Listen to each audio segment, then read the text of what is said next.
The Galactic Council had made a terrible mistake, and High Commander Cathrell realized it the moment his death squads breached the human colony's mess hall. Juno Halbrook didn't even look up from her plate. The 18-year-old sat hunched over a mountain of protein slabs, her fork moving with mechanical efficiency.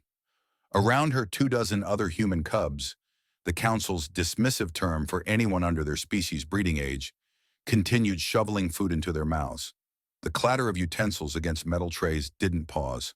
Not even when Cathrell's elite warriors, each standing 9 feet tall and armed with plasma rifles, fanned out across the chamber. "Attention, human juveniles," Cathrell's translator barked. "You are hereby—" "We're eating," Juno interrupted, still not looking up. Her voice carried the flat irritation of someone whose meal had been interrupted one too many times. Cathrell's mandibles clicked in confusion. His intelligence reports had been clear. Human cubs were weak, irrational, and ruled entirely by emotion. They would scatter like prey animals. That's why the Council had scheduled the extermination during feeding time. Maximum psychological impact, minimum resistance. Instead, the cubs kept eating. "You do not understand your situation," Cathrell tried again, gesturing with one of his forearms. "We are the Cuthrex Dominion's finest. We have cleansed 47 worlds. You will—" A bread roll hit him square in the face. Cathrell froze. The entire death squad froze. Somewhere in the back of the mess hall, a fork scraped against a plate. "Dude," said a lanky boy with orange hair, "we're eating. Come back in, like 20 minutes. What happened next would be analyzed by military strategists for generations, though none would ever fully understand it. Cathrell, his pride wounded beyond repair, made the fatal error of opening fire. The plasma bolt never reached its target. Juno had already moved, her chair clattering backward as she closed the distance between them in 3 impossibly long strides. Her hand, bare, unarmored, caught Cathrell's wrist and twisted. The crack of chitin echoed through the chamber. Then the mess hall exploded into motion. 24 human cubs, average age 17, fueled by adolescent hormones and interrupted dinner, became something the galaxy had never witnessed. They didn't scatter. They didn't flee. They didn't even stop chewing. They attacked. Vrash Biteclaw, nicknamed for the gap in his front teeth and his habit of biting through ration packages, was the first to reach the death squad's left flank. At 16, he was small for a human, barely 5'6".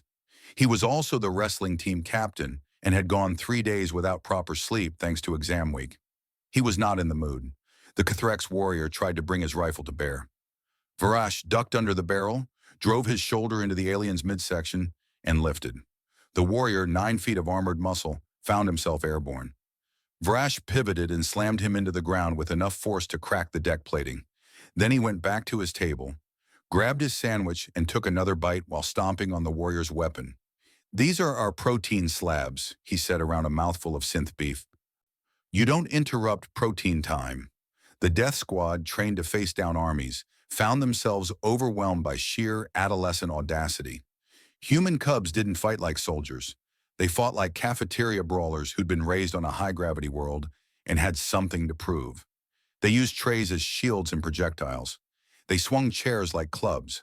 One girl, later identified as Keiko Santos, literally bit through a Cathrex warrior's armor plating when he grabbed her ponytail. She didn't even spit out the piece. She swallowed it and went back for seconds. Juno moved through the chaos like a force of nature. She'd grown up on Earth's farming colonies, where 14-hour days were standard and weekends were a myth. Her hands, calloused from years of manual labor, made short work of alien combat armor. She grabbed rifles, crushed trigger mechanisms, and hurled warriors into walls with the casual brutality of someone who'd spent her childhood wrestling livestock that outweighed her by 300 pounds. "We have calculus homework after this," she shouted, driving her elbow into a warrior's helmet hard enough to crack the visor. "We don't have time for your apocalypse." Cathrell, watching his elite unit crumble, finally understood the Council's error. They'd assumed human cubs were like other species, young, soft, dependent, requiring protection. They hadn't understood that humans raised their children in gravity. Earth gravity, the kind that turned simple walking into resistance training, the kind that made human bones dense as metal and human muscles springs of compressed fury. And they certainly hadn't understood what happened when you interrupted 24 sleep-deprived, test-stressed, hormone-flooded human teenagers during the only peaceful part of their day. The last warrior fell when Varash, having finished his sandwich, simply sat on him. "Stay down," the cub said pleasantly, cracking his knuckles. "I've got pie."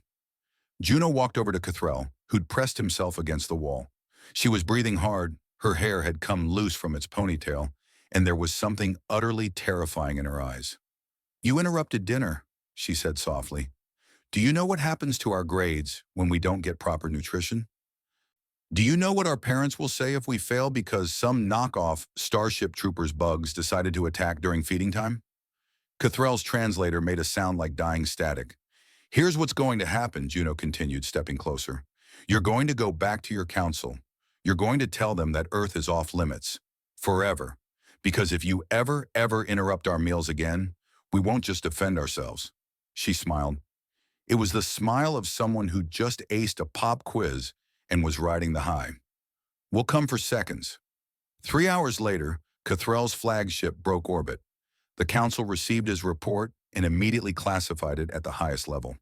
Human cubs, they decided, were not to be disturbed under any circumstances, especially not at dinner time. Back in the mess hall, Vrash scraped the last of his pie onto his fork and looked at Juno. "Think they'll come back?" Juno shrugged, already finishing her own dessert. "Not if they're smart." "Humans are weird," muttered a Cathrex warrior who'd regained consciousness. "Yeah," Vrash agreed, grinning with that distinctive gap-toothed smile. "We really are." He took another bite of pie, and somewhere in the depths of space, the Galactic Council added a new entry to their threat database. Human adolescence. Approach with extreme caution. Never interrupt feeding.